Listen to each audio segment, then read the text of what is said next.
কারণ আমার দেশের স্বরাষ্ট্রমন্ত্রী নিজের ভূমিকা ভুলে ভারতের মুখ্যমন্ত্রীর মতো বক্তব্য দিয়ে ভারতের সীমান্ত হত্যাকে হালাল করে দিয়েছে। বাংলাদেশ সরকারকে বলবো, চোখে চোখ রেখে কথা বলেন। বাংলাদেশ এক নতুন সীমান্ত প্রহরী জাতি আকারে আবির্ভূত হয়েছে। আজকে পুশিন যদি করতেই হয়, শুভেন্দু অধিকারীকে পুশিন করেন।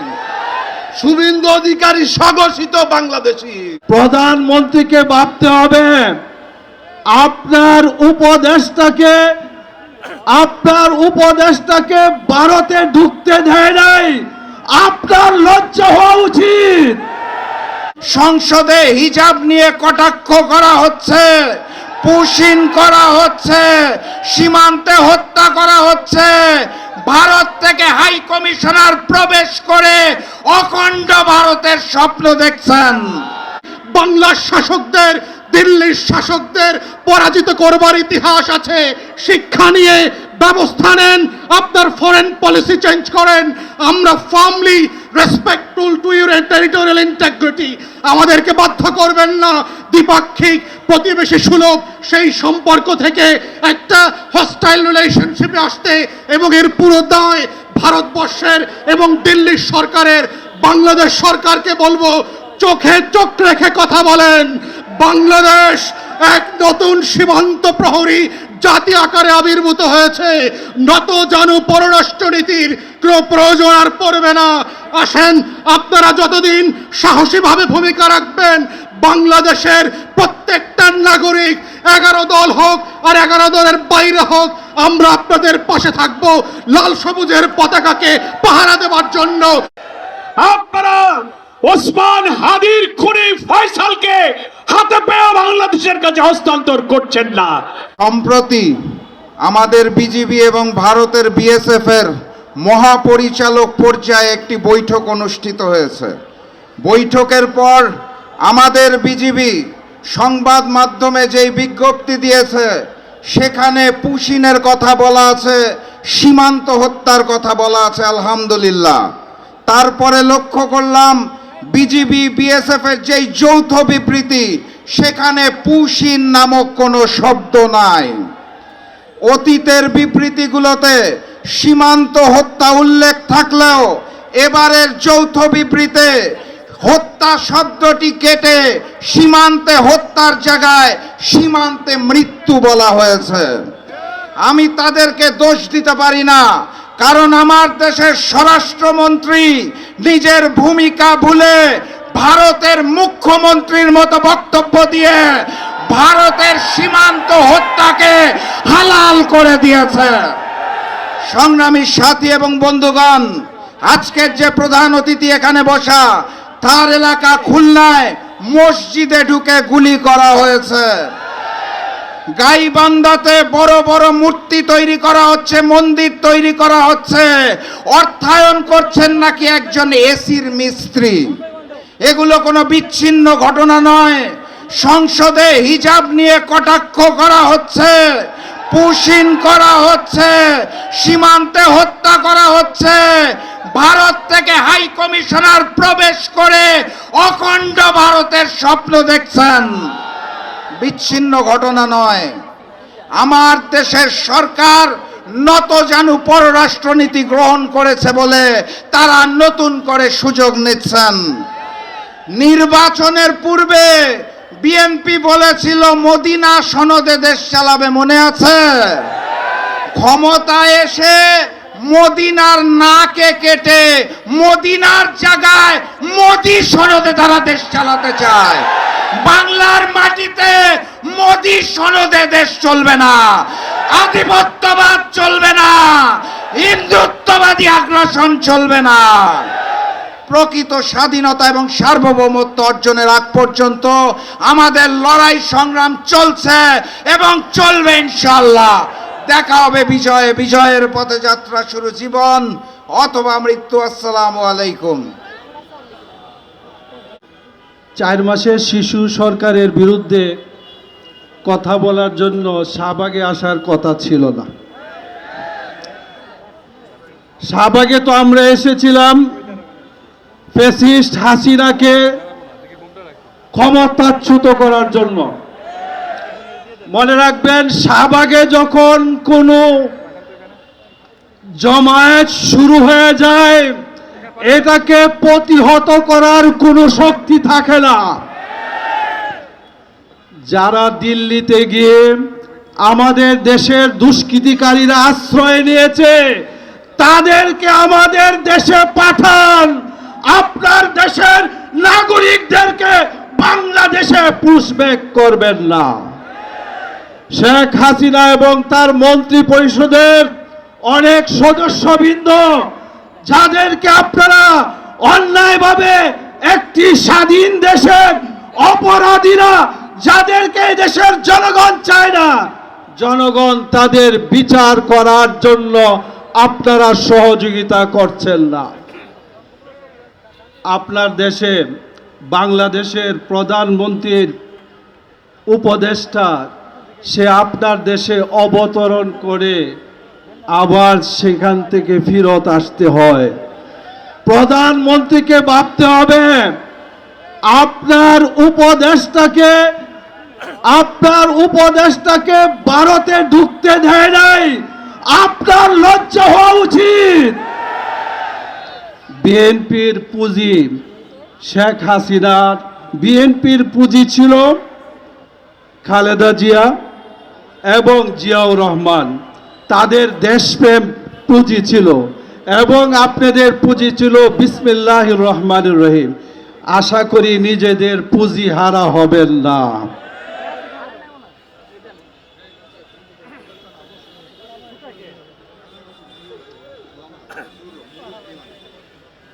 সংগ্রামী জনতা, বিক্ষোভ মিছিল পূর্ব সমাবেশে এ পর্যায়ে বক্তব্য রাখবেন 11 কিলো 17 বছরের আওয়ামী ফ্যাসিবাদ কায়েম করে যাদেরকে পালাতে হয়েছিল, আমরা ধারণা করেছিলাম যাদের কারণে পালিয়েছেন, যেই দেশে পালিয়েছেন এবং আগামীতেও যাদের পালানো লাগতে পারে, তাদের ভিতরে কোনো শিক্ষার সম্পর্ক দেখতে পাচ্ছি না।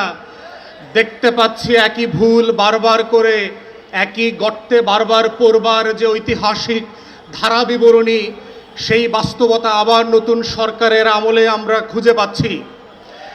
বাংলাদেশের জনগণকে বোঝা দরকার, আজকে সীমান্ত হত্যা, পুশিনের নামে যা যা চলছে, অথবা বাংলাদেশি একজন প্রতিমন্ত্রীর মর্যাদায় উপদেষ্টাকে যে ব্যবহার এবং হেনস্থা করা হয়েছে, এটা নতুন কোনো ঘটনা না। আমরা গত দশক থেকে দেখেছি বাংলাদেশের নাগরিকরা পড়ালেখা হোক, ট্রানজিট হোক আর চিকিৎসা হোক, ভারতের বিভিন্ন বন্দরে, সেটা স্থল সীমান্ত হোক আর বিমানবন্দর হোক, প্রত্যেক জায়গাতে এই ধরনের অপমানজনক আচরণের শিকার হয়েছে। শুধুমাত্র এবার জানতে পেরেছেন কারণ বাংলাদেশের পতাকাবাহী একজন ব্যক্তিকে এই অসম্মান করে ফেরত পাঠানো হয়েছে বলে। আমরা বাংলাদেশের বর্তমান সরকার এবং ভারতবর্ষ যারা শাসন করছেন, আপনাদেরকে স্মরণ করিয়ে দিতে চাই, আপনাদের দালাল দাস আওয়ামী ফ্যাসিবাদ বাংলাদেশে ফিরবে না। বাংলাদেশ বদলে গেছে, দাসত্বের শৃঙ্খল এই দেশের মানুষ ভেঙে ফেলেছে, সেই দাসত্ব আর ফিরবে না। যারা প্রকাশ স্বর্গে বাস করছেন, আগামী দিনে আমাদের দেশের পতাকাকে অপমান করে, পুশিনের চেষ্টা করে, হাজার হাজার ভারতীয় নাগরিককে অনুপ্রবেশকারী বানিয়ে রাত 2টার সময় বিভিন্ন লোকেশনে ফেরত পাঠাচ্ছেন। মনে রাখবেন, বাংলাদেশ আওয়ামী ফ্যাসিবাদের সেই পুশিনার মেনে নেবে না।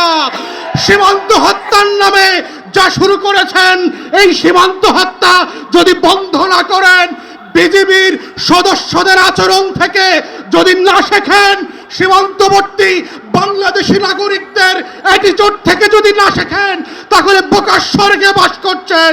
দিল্লির আধিপত্যবাদ আমরা ত্রয়োদশ সংসদে মেনে নেই নাই, 13-14 সেঞ্চুরিতে মেনে নেই নাই। বাংলার শাসকদের, দিল্লির শাসকদের পরাজিত করবার ইতিহাস আছে। শিক্ষা নিয়ে ব্যবস্থা নেন, আপনার ফরেন পলিসি চেঞ্জ করেন। আমরা firmly respectful to your territorial integrity. আমাদেরকে বাধ্য করবেন না দ্বিপাক্ষিক প্রতিবেশী সুলভ সেই সম্পর্ক থেকে একটা হস্টাইল রিলেশনশিপে আসতে, এবং এর পুরো দায় ভারতবর্ষের এবং দিল্লির সরকারের। বাংলাদেশ সরকারকে বলবো, চোখে চোখ রেখে কথা বলেন। বাংলাদেশ এক নতুন সীমান্ত প্রহরী জাতি আকারে আবির্ভূত হয়েছে। নত জানু পররাষ্ট্রনীতির কোনো প্রয়োজন আর পড়বে না। আসেন, আপনারা যতদিন সাহসীভাবে ভূমিকা রাখবেন, বাংলাদেশের প্রত্যেকটা নাগরিক 11 দল হোক আর 11 দলের বাইরে হোক, আমরা আপনাদের পাশে থাকব লাল সবুজের পতাকাকে পাহারা দেওয়ার জন্য। সেই আহ্বান রেখে আমার বক্তব্য এখানেই শেষ করছি। আসসালামু আলাইকুম। আলা সাইয়্যিদুল মুরসালিন ওয়া আলা আলিহি ওয়া সাহবিহি আজমাইন। অধ্যকার সভার সম্মানিত সভাপতি, প্রধান অতিথি, জাতীয় নেতৃবৃন্দ, সাংবাদিক বন্ধুরা, আসসালামু আলাইকুম ওয়া রাহমাতুল্লাহি ওয়া বারাকাতুহু। একটা জিনিস বুঝি না যে পররাষ্ট্রমন্ত্রী, স্বরাষ্ট্রমন্ত্রী এরা কি ভারতের দালাল হলে নিয়োগ করা হয়, নাকি এই পদে বসার পরে দালাল হয়ে যায়? আজকে স্বরাষ্ট্রমন্ত্রীর বক্তব্য মনে হয় যেন দীপুমণির বক্তব্যের মতো। আজকে পররাষ্ট্রমন্ত্রীর বক্তব্য মনে হয় যেন হাসান মাহমুদের মতো। এখানে বক্তারা বলেছেন যে নতজানু পররাষ্ট্রনীতি। আরে যে কূটনীতিককে নিয়োগ করেছে তিনিই তো একজন রাজনীতিবিদ, তিনি তো কোনো কূটনীতিক নন। তার কাছ থেকে কূটনীতি কি আশা করবেন? তিনি বাংলাদেশে এসেছেন বিজেপি এবং বিএনপির সাথে সম্পর্ক করে খুনি হাসিনাকে প্রধানমন্ত্রী হিসাবে নিয়ে আসার জন্য।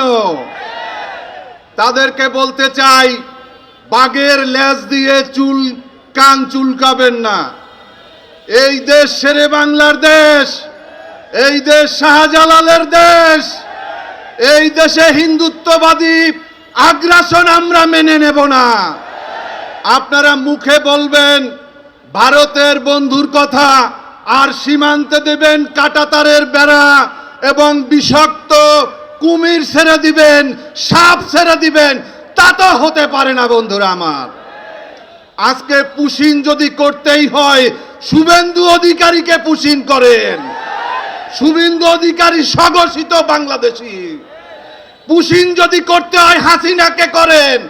হাসিনা বাংলাদেশের সেই ফাঁসির দণ্ডপ্রাপ্ত আসামি। আপনাদের সবাইকে ধন্যবাদ। ভারতের সকল আগ্রাসনের বিরুদ্ধে আজ থেকে আমরা রাজপথে নেমেছি। আমরা ভারতীয় আগ্রাসন মোকাবেলা করেই ঘরে ফিরবো ইনশাআল্লাহ। আমার সহযোদ্ধা ভাই ও বোনেরা, প্রশাসনে যারা রয়েছেন নিয়োজিত, এখানে সাথে সাথে আমাদের কণ্ঠস্বরের যারা পৌঁছে দিচ্ছেন মানুষের কাছে, আমাদের প্রিয় মিডিয়ার ভাইয়েরা, আজকে আমরা যখন এখানে কথা বলছি তখন সীমান্তের কাঁটাতারের ওইখানে আমাদের অসংখ্য ভাই বন্ধুরা নিজেদের নিরাপত্তা নিয়ে উদ্বিগ্ন হয়েছে যে কখন ভারত থেকে একটি খুনি সন্ত্রাসী গোষ্ঠী এসে তাদের বোন, বাচ্চা, প্রিয় সন্তানকে যে কোনো সময় খুন করে চলে যেতে পারে। ইতিমধ্যে বিভিন্ন জায়গায় বক্তব্য হয়েছে। আমাদের যিনি ভারতের কমিশনার থেকে শুরু করে বাংলাদেশের রাষ্ট্রদূত হিসাবে এসেছেন, উনি বলেছেন ভারতের 160 কোটির সাথে বাংলাদেশের 20 কোটি যোগ করে দিয়েছেন। আমরা তাদের সাথে উদ্দেশ্যে বলতে চাই, বাংলাদেশের 18 থেকে 20 কোটি জনতা, পশ্চিমবঙ্গের 10 থেকে 12 কোটি জনতা, আসামের 1.5 থেকে 2 কোটি জনতা, তেমনিভাবে মণিপুর থেকে এই বাংলা ভূখণ্ডের বদ্বীপে যত অঞ্চল রয়েছে সেখানের জনসংখ্যাকে যদি আমরা হিসাব করি 32 থেকে 35 কোটি জনতারও আমরা দায়িত্ব নিতে সক্ষম এবং আমরা দায়িত্ব নিতে চাই। যদি তোমরা আমাদেরকে সেই আকাশ দেখাতে চাও যে অভিন্ন আকাশের স্বপ্ন, সেই অভিন্ন আকাশের স্বপ্ন ভঙ্গ তোমরা করেছো 1947 সালে, যখন আমরা একটি ভারত স্বপ্ন নিয়ে বেঁচেছিলাম যে আমরা ঐক্যবদ্ধভাবে ভারতে একই গঙ্গা, একই জলে বসবাস করে, একই পানিতে বসবাস করে নিভৃতে এখানে থাকবো। তোমরা সেইখানে মুসলিম কার্ড খেলে আমাদের উপরে নিপীড়নের, নির্যাতনের স্টিম রোলার চালিয়েছিল। আমরা বাধ্য হয়ে স্বাধীনতার আওয়াজ তুলে সেই একই জায়গায় আজকে উপনীত হয়েছি। নতুন করে যে স্বপ্ন তুমি আমাদেরকে দেখাচ্ছ, সেই স্বপ্ন তোমরা 47-এ ভঙ্গ করেছ। এই যা ইতিহাস চলে গিয়েছে নতুন করে মুসলমান এবং বাংলাদেশ ভারতের সাথে একীভূত হওয়ার যে অখণ্ড ভারতের যে স্বপ্ন, সেই স্বপ্নে আমরা কখনো ঐক্যবদ্ধ হব না। এবং তোমরা যে স্বপ্ন দেখো, তোমাদের সেই স্বপ্ন দিবা স্বপ্নেই থেকে যাবে, বাস্তবে কখনো হবে না। যদি বাস্তবে হওয়া সম্ভব, যেটা আমাদেরকে ভাসানী বলে গিয়েছিলেন, পশ্চিমবঙ্গ আমার, আসামও আমার, মণিপুরও আমার, এই বহদ্বীপ পুরোটাই হলো আমাদের। প্রিয় উপস্থিতি, 1947 সালে আমার আপনার যারা বাপ দাদা চাচা তারা যুদ্ধে নেমেছিল একটি বৈষম্যহীন বাংলাদেশ গঠনের জন্য। কিন্তু 1971 সালে বাংলাদেশের মুসলমানদের উপরে, বাংলাদেশের মানুষের উপরে সেই বৈষম্যহীন বাংলাদেশ গঠনের পরিবর্তে ভারতের একটি পুতুল সরকার, মুজিববাদী সরকার বাংলাদেশের উপরে আবারই চাপিয়ে দেওয়া হয়েছিল। যেই মুজিববাদী সরকার গত 53 বছরে আমাদের উপরে জুলুম নির্যাতন করেছিল, আমরা স্বপ্নে আকাঙ্ক্ষা দেখেছিলাম 24-এ আমরা রক্ত দিয়েছিলাম। ভারতীয় যে বয়ান, সেটা থেকে বের হয়ে একটি স্বাধীন পররাষ্ট্রনীতির মধ্য দিয়ে যাব। সাথে সাথে সেই রক্তের হোলিখোলায় ভারত আমাদের সেই শহীদ ওসমান হাদি ভাইকে শহীদ করে দিয়েছে, অসংখ্য ভাইকে শহীদ করে দিয়েছে।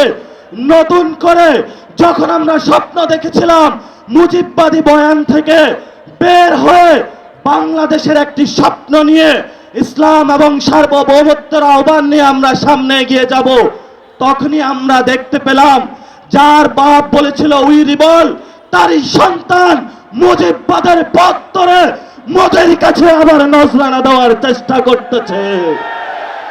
প্রিয় বিএনপি, প্রিয় তারেক রহমান, আমরা আপনাদেরকে স্পষ্ট বার্তা বলতে চাই, আপনার যদি মুজিববাদে যাওয়ার ইচ্ছা হয়, আপনি আওয়ামী লীগ থেকে বড় মুজিববাদী হইতে পারবেন না। আমরা আপনাকে হুঁশিয়ার করে দিচ্ছি, আপনি যদি মুজিববাদের পথে হাঁটেন, এই পথ বাংলাদেশের জনগণের পথ নয়, মুজিববাদী শক্তির সাথে কঠিন যুদ্ধ হবে ইনশাআল্লাহ। সেই যুদ্ধে যদি বিএনপি বা আপনারা যদি মুজিববাদের পক্ষে থাকেন, 24-এর গণ অভ্যুত্থানে যদিও আপনারা আমাদের সাথে রাজপথে ছিলেন, আমরা সেখানে আপনাদের সাথে কোনো কম্প্রোমাইজ করব না। আগামীর এই লড়াই আমরা সরকারকে বলবো, যদি পররাষ্ট্রমন্ত্রী, স্বরাষ্ট্রমন্ত্রী পুশিন বন্ধ করতে না পারে, সীমান্ত হত্যা বন্ধ করতে না পারে, নাগরিকদের নিরাপত্তা না দিতে পারে, সীমান্তের নাগরিকদের উপর অত্যাচার বন্ধ করতে না পারে, তাহলে নাকে খত দিয়ে তাদের পদত্যাগ করা উচিত। আর যদি তারা সসম্মানে পদত্যাগ না করায়, তাহলে তোমাকে টেনে হিচড়ে আমরা বাংলার মাটিতে পদত্যাগ করাবো। লাস্ট যে কথাটা, আমাদের ফরেন মিনিস্টার জাতিসংঘে ইলেক্টেড অ্যাসেম্বলি হয়েছেন, জাতিসংঘের সভাপতি হয়েছেন, কিন্তু সীমান্তে আপনি হত্যাকাণ্ড দেখেন না, সীমান্তে আপনি পুশিন দেখেন না। আপনার চোখে শুধু সেখানে কিভাবে ভিন্ন দেশের করায়ত্তের মধ্য থেকে বাংলাদেশের সার্বভৌমত্ব জলাঞ্জলি দেওয়া যায়, সেই পথে আপনি তারেক রহমানের সাথে হাত মিলিয়েছেন। প্রিয় খলিল ভাই, এই খলিল ভাই আপনি ছিলেন না।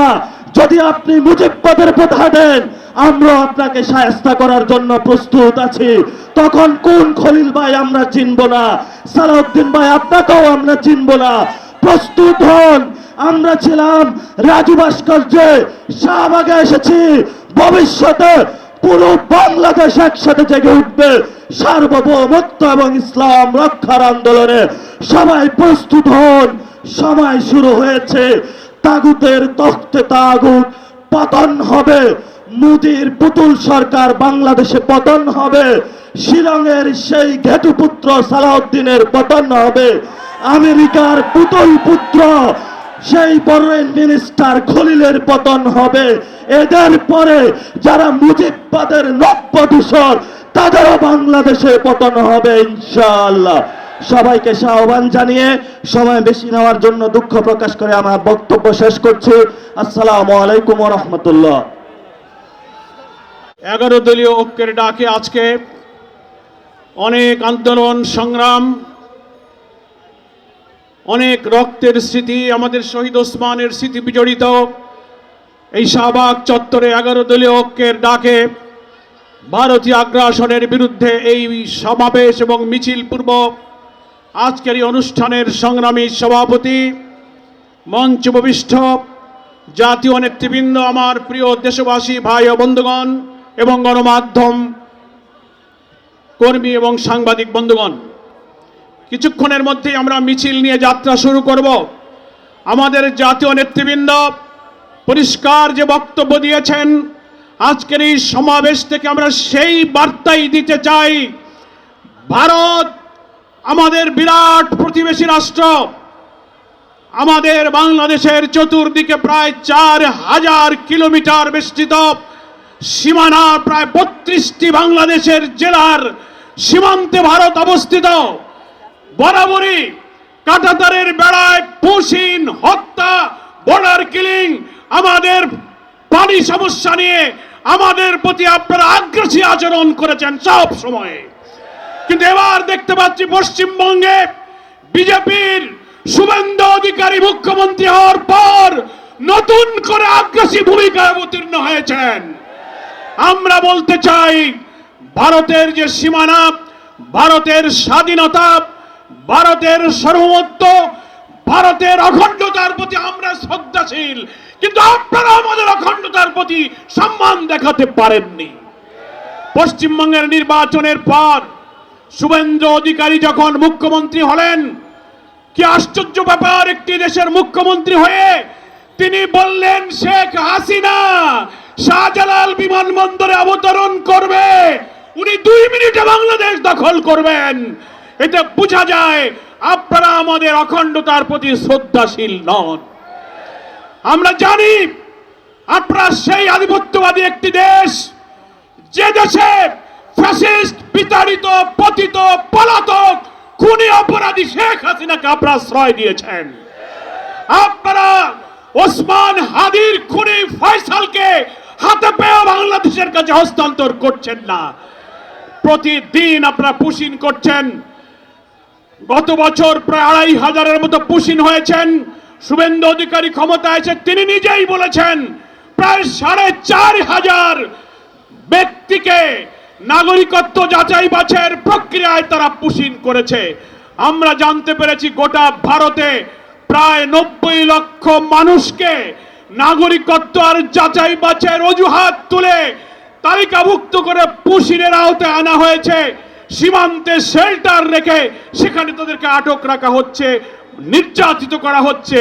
আমরা পরিষ্কার বলতে চাই, আমাদের বীর বিজিবির সৈনিকেরা সীমান্তে যে সাহসিকতার পরিচয় দিচ্ছেন, সীমান্তবর্তী প্রায় 32টি জেলার বীর জনগণ এই পুশিনকে তারা প্রতিরোধ করতে শুরু করেছেন।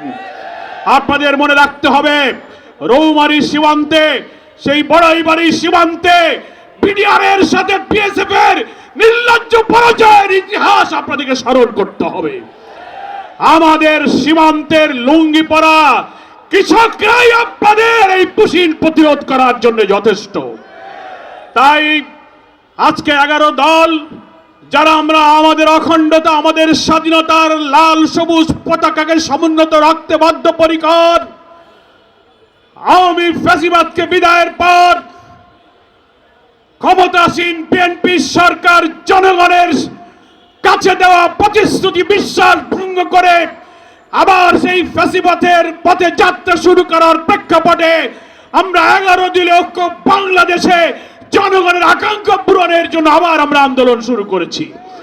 এই 11 দলীয় ঐক্য সমুন্নত রেখে আমাদের অখণ্ডতা, আমাদের স্বাধীনতা সর্বত্র রক্ষার জন্য আমাদের এই সংগ্রাম নিরন্তর, নিরবচ্ছিন্ন, অপ্রতিরোধ্যভাবে ইনশাআল্লাহ এগিয়ে যাবে। আমরা ভারতীয় সরকার এবং দেশের স্বাধীনতা সার্বভৌমত্বের প্রতি যেমন সম্মান দেখাই, তেমনি বাংলাদেশের সীমানা, আমাদের এই ভূখণ্ডের পানি সমস্যা, সীমান্ত সমস্যা, ব্যবসা বাণিজ্যের সব ক্ষেত্রে ন্যায্যতা, সমতার ভিত্তিতে আমরা সম্পর্ক চাই। আমরা বৈষম্য, আধিপত্যবাদী এবং নিজেদের উপরে দাদাগিরি বাবুগিরি করে বাংলার বীর জনগণকে প্রধানত রাখা যাবে না। আমাদের সংগ্রাম চলবে, আপনারা ঐক্যবদ্ধ থাকবেন। জনগণের প্রতি, দেশবাসীর প্রতি আমাদের আহ্বান থাকবে যে আমরা সব সময় আমাদের অখণ্ডতা, স্বাধীনতার ব্যাপারে সচেতন থাকব। আমাদের ক্ষমতাসীন সরকারের লজ্জা হয় না। আধিপত্যবাদের সেবাদাস, তাদের কাছে দাসখত দিয়ে বাংলাদেশটাকে আবার তাদের কাছে বিক্রি করতে বসেছেন। আপনার একজন প্রধানমন্ত্রীর উপদেষ্টা দিল্লিতে প্রবেশ করতে পারলেন না, অপমানিত হয়ে ফিরে আসলেন, জাতির কাছে ব্যাখ্যা দিতে পারেন নাই। আপনারা 300 বিধিতে বিবৃতি দিয়ে পার্লামেন্টে একটি দলকে কটাক্ষ করার জন্য অপচেষ্টা করেন, পুশিং করে, আপনার উপদেষ্টাদের অপমানিত করে, আমার অখণ্ডতাকে নষ্ট করে স্বরাষ্ট্রমন্ত্রী সেখানে 300 বিধির বিবৃতি দিতে পারেন না। তাই আমরা আজকে শাহবাগ চত্বরের এই মিছিল পূর্ব সমাবেশ থেকে দেশবাসীর প্রতি আহ্বান জানাবো।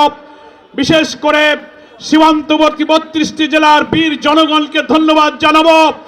আপনারা আমাদের লাল সবুজ পতাকাকে পাহারা দেবেন, বুকে অদম্য সাহস নিয়ে ভারতীয় আগ্রাসনের বিরুদ্ধে শক্ত করে আপনারা দাঁড়াবেন। বিজেপির বীর সৈনিকেরা যে সাহসিকতা দেখাচ্ছেন, বিএসএফ এর লোকেরা বিজেপিকে গুলি করতে চেয়েছে, ভিডিওতে দেখেছেন, বলে আমরা গুলি করে দেব। আমার মাটির বীর জনতা, তার প্রতিনিধি বিজেপি বলেছে আপনারা গুলি করলে কি আমরা বসে থাকবো? এই হচ্ছে বাংলার মানুষের সাহস। ভারতীয় আধিপত্যবাদী শক্তি, বিশেষ করে পশ্চিমবঙ্গে বিজেপির মোদির সেবাদাস শুভেন্দু অধিকারী, আপনি যে ধৃষ্টতা দেখিয়েছেন, বাংলাদেশ দখল করার ধৃষ্টতা, হাসিনাকে শাহজালাল বিমানবন্দরে নামার ধৃষ্টতা, শহীদ ওসমান হাদির খুনি ফয়সালকে আপনি প্রশ্রয় দিয়েছেন।